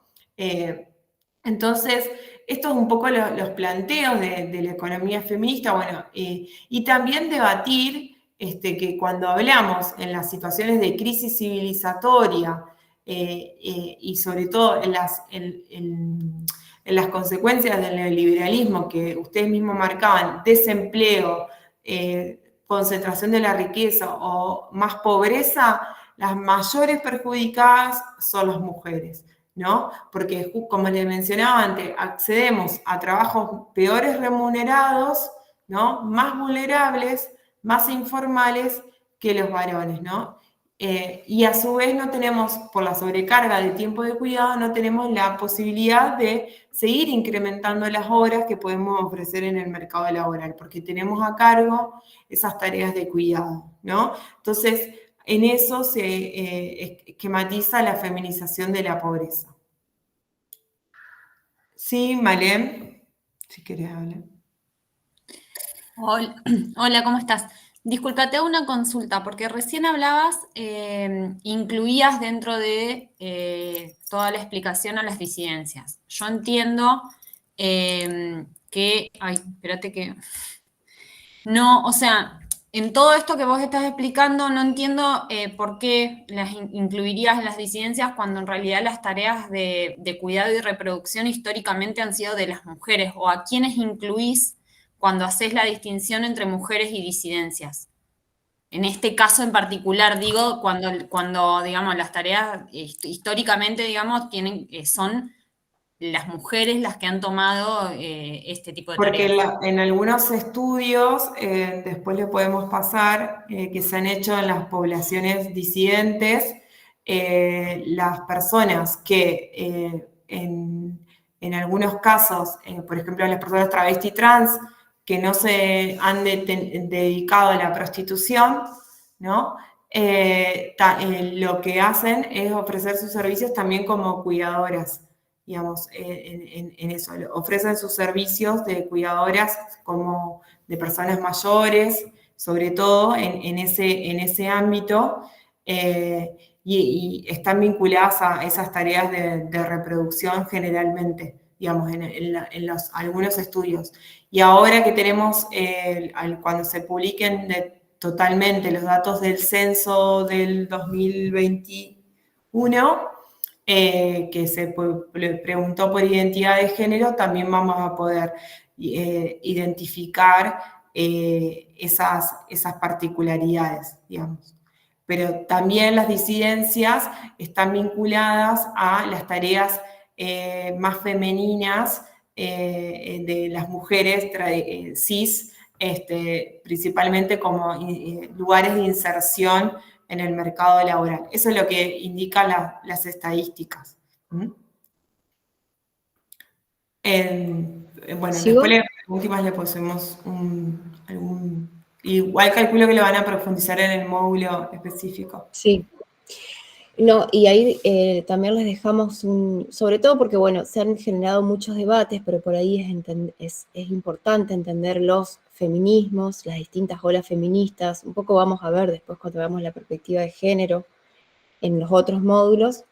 Pero bueno, dejamos un video también para ver que, bueno, qué es el patriarcado, para que ustedes puedan profundizar, porque también por ahí se naturalizan algunos conceptos que por ahí está bueno como volver a repensar. Pero por ahí una de las cosas más importantes que tiene el planteo de la economía feminista es esto de la reconceptualización del trabajo. O sea, creo que sin el feminismo y sobre todo las teóricas feministas, Margaret Reid es una de las más importantes, que hizo su tesis doctoral contabilizando por primera vez el valor creado a partir del trabajo reproductivo y de cuidado. Hoy por hoy no haríamos un montón de cosas que no sabemos que estamos trabajando, ¿no? O sea, cuando estamos cuidando, cuando estamos dando la teta, cuando estamos lavando los platos, estamos trabajando también. Y eso siempre recaía en las mujeres y estaba invisibilizado como trabajo. Así que por ahí uno de los aportes más importantes es la reconceptualización de trabajo. Y sí. Quería agregar en ese sentido que también desde un punto de vista feminista, la primer contabilización de los aportes de las tareas de cuidado que se pudo medir a partir de estimaciones, porque es un trabajo particular, se hizo en 2020-2021 por lo que era la Dirección de Economía y Género, donde esa estimación lo que dio como resultado es que si se contabilizaran las tareas de cuidado que no están contabilizadas en el PBI formal, en las estadísticas formales, tendría una representación del 14% dentro de toda la riqueza que se produce, ¿no? Por encima incluso de sectores tan importantes como la industria, ¿no? Entonces, es muy interesante cuando uno le pone un valor económico a los trabajos, ¿cuál es la importancia? Porque esta misma crítica ustedes van a encontrar, y capaz que ya la vivieron, a qué es trabajo y qué no es trabajo, qué es lo económico y qué no es lo económico, es muy susceptible que suceda en las experiencias que ustedes trabajan vinculadas a la economía social y solidaria, porque parece ser que si no soy una empresa, en lo que hago no tiene valor económico, cuando en realidad yo estoy produciendo cosas, ¿no? Entonces, eso es muy importante, abrir nuestra mirada y entender a qué le llamamos trabajo, a qué denominamos trabajo y cómo ha cambiado el sentido del trabajo, sobre todo para visibilizar a las personas que están vinculadas a esos trabajos que se invisibilizan y no se contabilizan y forman parte de la creación de la riqueza, ¿no? Y que son actores importantes en nuestro sistema económico, desde sus localidades hasta el país y el mundo. Bien, para seguir, Si querés, para terminar, la otra propuesta es la de economía popular, que esta propuesta está vinculada también un poco a una mirada como más argentina, ¿no? Como le decía Day, cada propuesta y cada teoría uno la puede ir complementando, adoptando una opción, no es que son estáticas y no se vinculan, ustedes en su recorrido adoptarán los conceptos y las nociones que más les parezcan y les gusten en ese sentido. Bueno, como economía popular vamos a tener dos visiones. Una de Coragio, ¿no? Donde Coragio principalmente por economía popular está más vinculada a la organización del trabajo, ¿no? A cómo a partir del neoliberalismo las personas se organizan, ¿no? En función del trabajo, ¿no? Y Grabois, que nos va a plantear en ese sentido a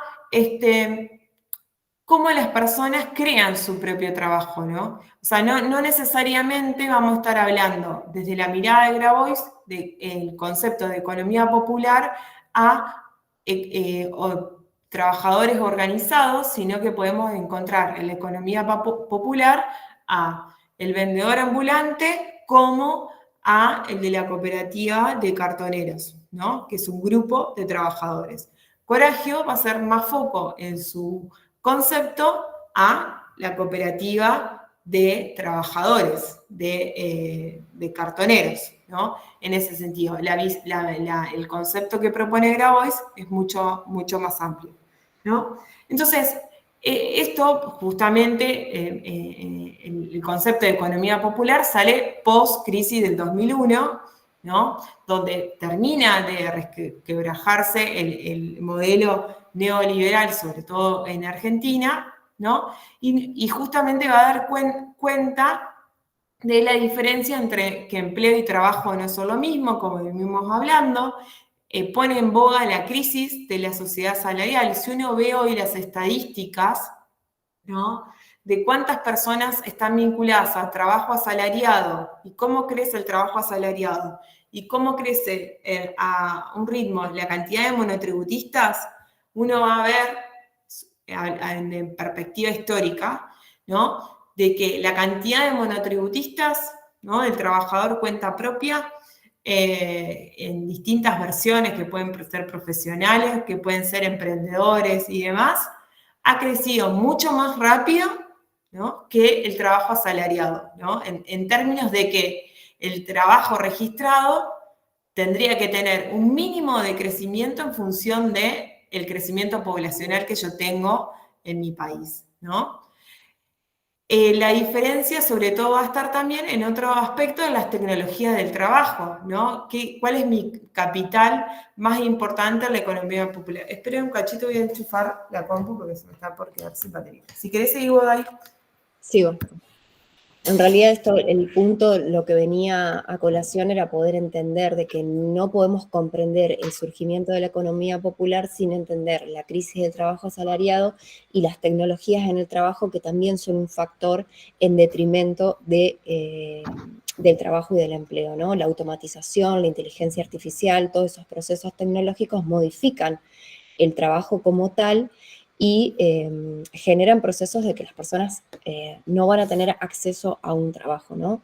Grabois en los libros siempre plantea esta idea de que estos procesos de las tecnologías generan mayor desempleo, sobre todo profundizando la crisis del trabajo asalariado a partir de los 70, y cómo esto de alguna manera hace emerger la economía popular, donde claramente hay un proceso de reinvención del trabajo, ¿no? Esta idea de que de la changa se reinventa el trabajo, ¿no?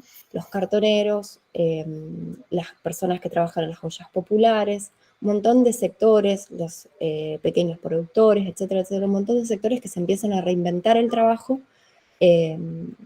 con la necesidad justamente de reproducir sus vidas. Algo que me parece importante remarcar, y por eso lo trajimos a la Filmina, es que de alguna manera, si hacemos una recapitulación, todas estas propuestas están reconceptualizando el concepto de trabajo, ¿no? La economía feminista recién lo vimos, la propuesta de la economía social y solidaria nos invita a repensar el trabajo y qué son los hechos económicos a partir del trabajo. Coragio siempre pone el ejemplo de que cuando uno cocina en su hogar, no lo ve como un hecho económico, pero cuando uno va y compra comida a una roticería, paga y le dan una factura, eso está contabilizado como un hecho económico. Y como eso no lo veíamos como trabajo. La economía popular pretende también reconceptualizar el trabajo y que empecemos a afinar el ojo a entender de qué es trabajo, ¿no? Esta idea de entender que las mujeres que cocinan en los merenderos o en los comedores populares es trabajo, de alguna manera tiene que ver con esto que ponemos al principio, ¿no? La idea de entender el trabajo como un eje que ordena la vida de las personas, en su dimensión objetiva, o sea, como medio de existencia, como algo que nos permite existir, como en esa dimensión subjetiva, como el medio de socialización, ¿no? Qué importante que es para nuestra socialización tener trabajo, ¿no? Y relacionarnos con otros a partir del trabajo. Por ahí uno lo tiene completamente naturalizado, pero si nos abstraemos, esto es re importante. Por eso también, al finalizar las filminas del encuentro anterior, pusimos una noticia así un poco bastante trágica, y la lectura que hicimos del prólogo de un texto de Natalia Quiroga Díaz, donde muestra los problemas de salud mental, la depresión, etcétera, etcétera, y todo lo que trae aparejado el no tener trabajo, no conseguir trabajo, perder el trabajo y todo lo que eso conlleva, ¿no? Entonces, es importante entender que todas estas propuestas reconceptualizan el trabajo y le dan otra vuelta de tuerca. Como decía Eva al principio, Coragio y Grabois disienten un poco en esto de qué es la economía popular, y las podríamos tranquilamente poner a debatir de qué es la economía popular, pero en realidad yo creo que se sale de esa discusión entendiendo de que la propuesta de Coragio está muy vinculada a este sistema de economía mixta, y la propuesta de Grabois es entender que ellos hablan de economía popular también cuando están haciendo alusión a ese universo de esa economía popular que está organizada bajo las organizaciones sociales y bajo los movimientos sociales. Por eso también es importante para entender, sobre todo esto va a tener relación con las políticas públicas, porque va a haber una retroalimentación y un feedback y un ida y vuelta entre las organizaciones sociales y la construcción de políticas públicas, que es lo que ha sucedido en nuestro país con esa economía popular organizada, ¿no? Por eso nosotros le dejamos en el apunte, si querés pasar, Eva, una secuencia para poder entender cómo se organiza la economía popular y cuáles han sido sus principales logros sindicales. En el 2019, todas estas organizaciones que vienen sobre todo de los cartoneros, y de otro tipo de organizaciones que trabajan con el reciclado, etcétera, etcétera, que se pueden organizar de alguna manera, logran crear lo que es la UTEP, ¿no? Lo que se conoce como la Unión de Trabajadores de la Economía Popular. En un principio habían conformado la CETEP, que era la Confederación de Trabajadores de la Economía Popular, hasta que lograron construir un sindicato, ¿no? El Sindicato de la Economía Popular. Y esto es muy importante porque es reconocer que lo que ellos hacen es trabajo y que tienen que estar sindicalizados de alguna manera, ¿no? Y pasan a formar parte de la Confederación General de Trabajadores, que es la CGT, donde se nuclean todos los sindicatos, ¿no? Los viejos sindicatos que vienen de esa sociedad salarial que ya, como dicen muchos los autores, se hizo trizas, ¿no? Ya no existe más. Por ahí los principales logros, y esto también lo vamos a ver, como decía, en relación a las políticas públicas, porque hay un feedback ahí. En 2016 se logra la Ley de Emergencia Social, donde se crea el Registro Nacional de la Economía Popular y el Salario Social Complementario, esto que por ahí desde la academia le llamamos las transferencias monetarias, y desde un sentido común bastante estigmatizante y que no nos gustan, le llaman los planes o los planeros sociales, cosa que por ahí nosotras no acordamos.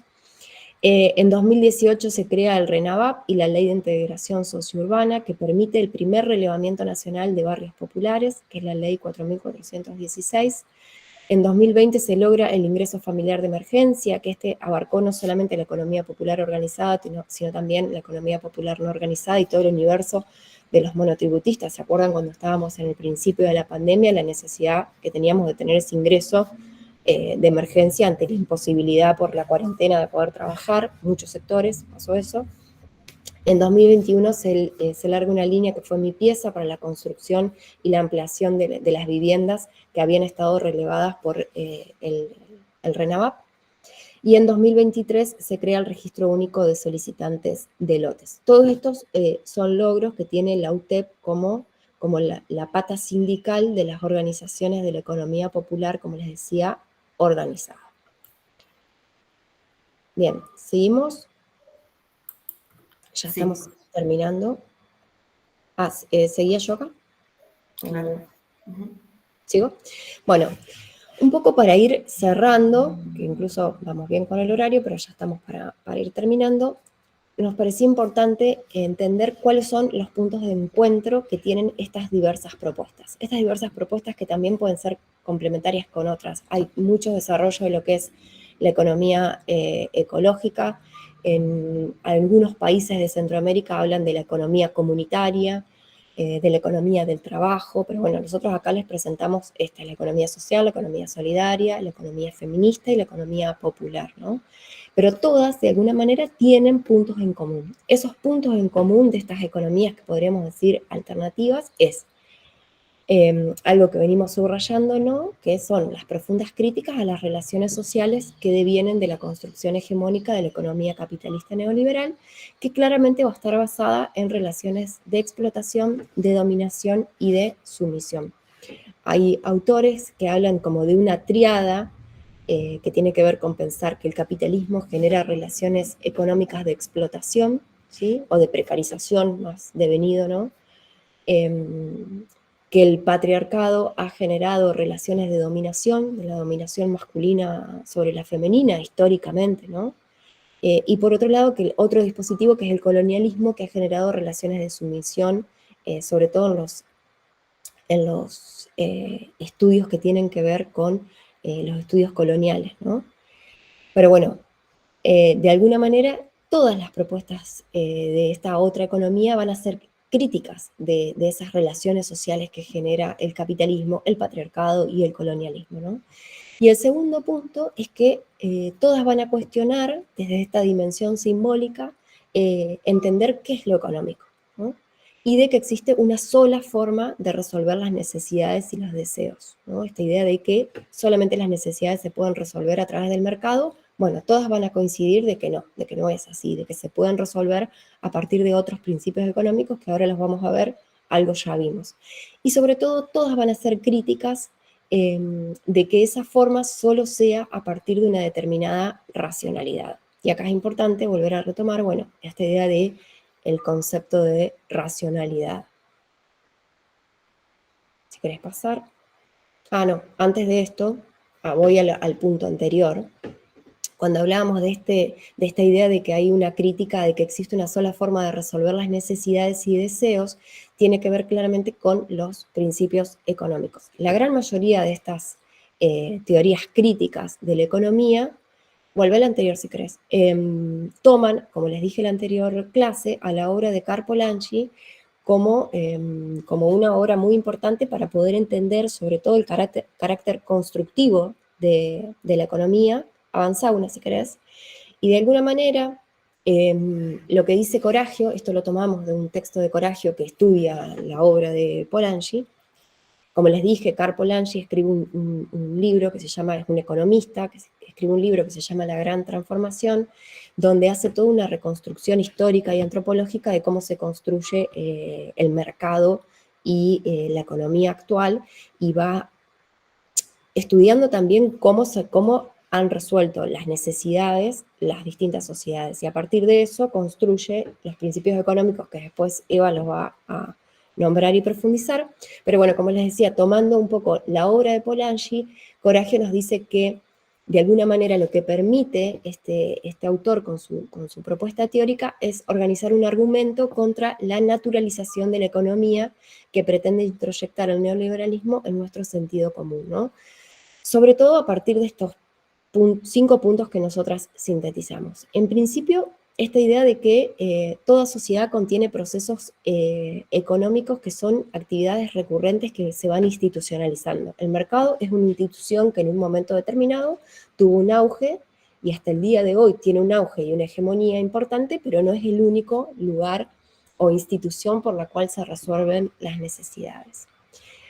Otra cosa que permitió, según Coraggio, la obra de Polanyi, es entender que una sociedad no puede perdurar a menos que pueda institucionalizar el proceso económico de tal forma que produzca y reproduzca las condiciones materiales para el sustento de la vida, tanto humana como de la naturaleza externa. Si hay algo que viene marcando todas estas teorías, es que estamos en un momento cúlmine, crisis civilizatoria de por medio, en el cual es muy difícil que se siga dando el metabolismo social de la reproducción, ¿no? Porque hay una destrucción de la naturaleza a tal punto desde la sociedad del consumo de los años 60 en adelante, que es muy difícil que se pueda ir revirtiendo todo este proceso, ¿no?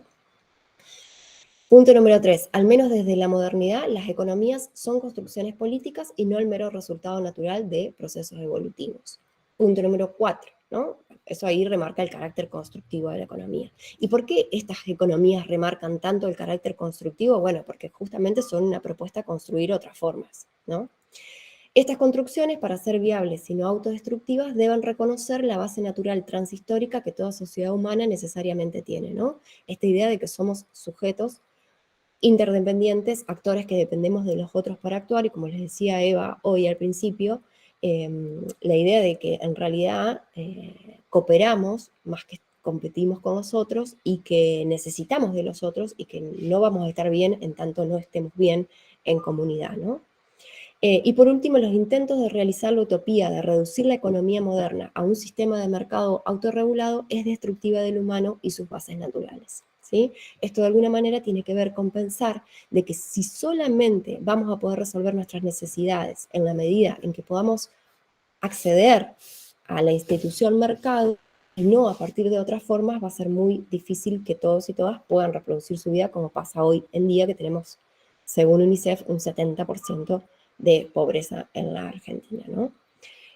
Ahora Eva se va a concentrar en explicar los principios económicos. ¿Por qué? Porque nos parecen importantes que los puedan reconocer, sobre todo porque son formas de cubrir las necesidades y los deseos que por ahí no están tan visualizadas o visibilizadas, ¿no? Eva. Bien, sí. Son las formas de que podemos acceder a satisfacer nuestras necesidades y que existieron y existen en toda la historia de la humanidad, algunas siendo más hegemónicas que otras en determinados momentos, ¿no? El principio de reciprocidad, que hace referencia a los intercambios entre personas o grupos, generalmente siempre se da en pares, entre pares de igual condición. Por ejemplo, cuando nosotros vamos a donar sangre, ¿no? Donamos sangre con la esperanza de que cuando nos toque, otros vayan y donen sangre. Eso es un acto de reciprocidad, ¿no? Y hago algo sin esperar nada a cambio, ¿no? Ese es el principio de reciprocidad. Piensen ustedes en todos los gestos de reciprocidad que tienen a diario o semanales con sus pares, ¿no? Desde compartir algo en el espacio de trabajo, si son alumnos también de compartirse el apunte o una reflexión, sin esperar nada a cambio, ¿no? Sin tener una devolución. ¿Cuántas cosas hacemos por otros familiares, amigos, sin esperar nada a cambio? Eso es un acto de reciprocidad, que generalmente se da entre iguales, ¿no? O cuando se hace alguna colecta por alguien que tiene alguna cuestión particular o una causa específica, también, ¿no? Entre pares. Después tenemos el principio de redistribución, ¿no? Donde siempre, para justamente satisfacer una necesidad, va a requerir una actitud como más, o condiciones de organización más importantes, porque va a haber alguien que concentre todo lo que el resto dona y después va a distribuir. ¿Quién hace este principio de redistribución? Generalmente son todos los niveles del Estado. Cuando en el municipio el resto de los habitantes paga la TGI, la tasa general de inmueble, ¿no? Está pagando por el alumbrado, barrido y limpieza, ¿no? Y no todos pagan lo mismo, depende en qué zona vivan, se paga un indicador. El servicio es el mismo, ¿no? Y después, con eso que recauda, el Estado presta el servicio, ¿no? A todos le presta el mismo servicio por igual, pero no todos pagan lo mismo, ¿no? O, por ejemplo, ahora,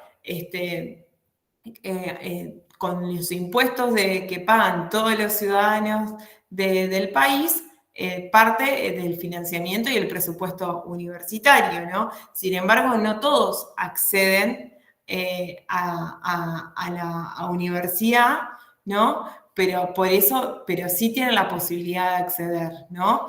Entonces, ahí también hay un principio de redistribución. Hay personas que pagan muchos impuestos y sin embargo quizás van a una universidad privada, ¿no? Entonces, eso es un principio de redistribución. O lo que es los aportes jubilatorios, ¿no? Las personas que hoy están en un momento activo, están pagando su jubilación, ¿no? Eso que se recauda de jubilación, se paga la jubilación de ahora. ¿Quiénes van a pagar la jubilación cuando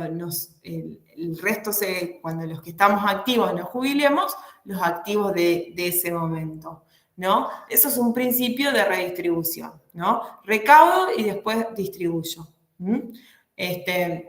Lo mismo puede hacer una cooperadora, un club, ¿no? Con las cuotas recauda y después, en función de las necesidades que tiene el club, que tiene la cooperadora, que tiene la cooperativa, ¿no? Se distribuye ese dinero para satisfacer las distintas necesidades.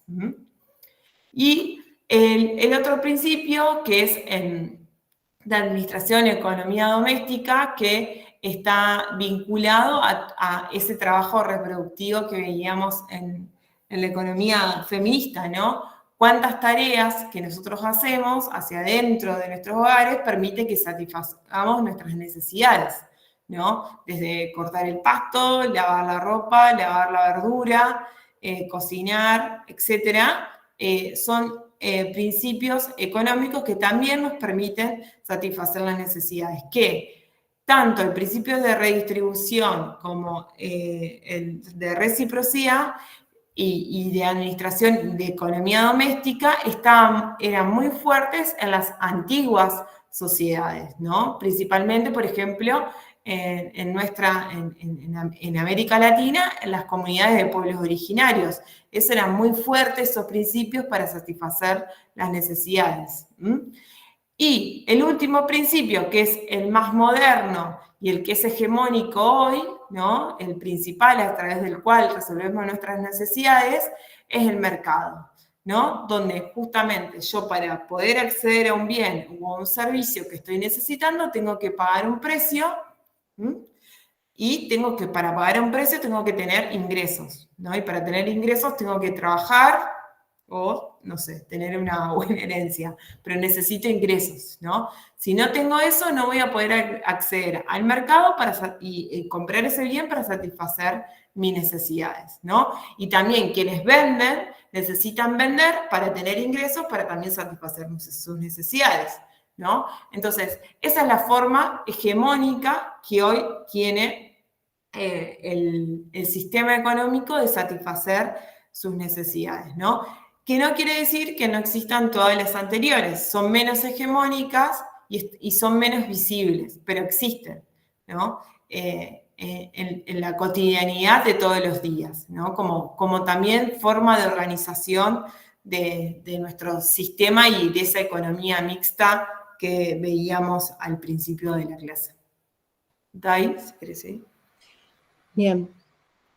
Y algo, por ejemplo, sobre todo en el principio económico de redistribución, me parece importante analizar de que es uno de los principios que más construye bienes comunes, ¿no?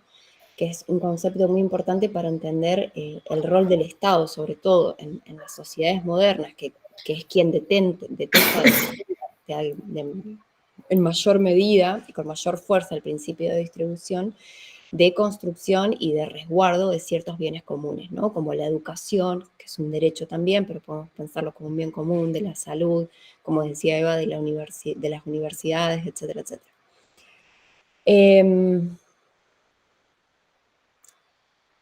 No, iba a comentar algo con respecto al principio de administración doméstica o el principio de producción para el uso propio o el autoconsumo. Es una propuesta que por ahí Coragio vincula mucho a las propuestas que tienen los movimientos vinculados a la soberanía alimentaria, como el derecho que tienen los pueblos a elegir sus propias políticas de producción, distribución y consumo de alimentos, ¿no?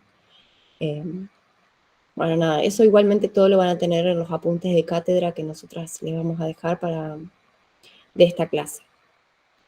Retomando, todas estas propuestas que vimos de economías alternativas, de alguna manera, otro de los cimientos que tienen en común es que son críticas de la racionalidad o del modo en que tenemos para para relacionarnos en los hechos y en las prácticas socioeconómicas, ¿no? Acá, sobre todo Coragio toma una propuesta de Franz Hingelhammer, que es un autor, ahí les dejamos un artículo para que vean, que tiene una propuesta de pensar siempre, él es de alguna manera el que más ha difundido el concepto de economía para la vida, que plantea esta importancia de distinguir entre una racionalidad instrumental y una racionalidad reproductiva. Él va a llamar racionalidad instrumental a esta idea de que todo vale para lograr el máximo de los fines individuales, ¿no? Donde de alguna manera lo que se absolutiza ahí es esta ética del mercado que no considera los efectos que tienen nuestras prácticas de producción y de consumo en los otros y sobre todo en la naturaleza, ¿no? Va a decir Coragio que esa racionalidad va a generar una ética de la irresponsabilidad hacia los otros y hacia la naturaleza. Si tenemos que pensar en qué relaciones, y esto vinculado a la propuesta de Sousa Santos, qué relaciones genera esta racionalidad instrumental, y bueno, es una relación extractivista para con la naturaleza y es una relación de competencia para con los otros, ¿no? Y por otro lado, se contrapone esta idea de una racionalidad reproductiva, que es en la que se basan la mayoría de las propuestas de las economías que vimos, donde la reproducción y el desarrollo de la vida es el principio ético que va a guiar las instituciones y que van a pautar los comportamientos y los valores y que va a estar justamente vinculado a una ética de la responsabilidad.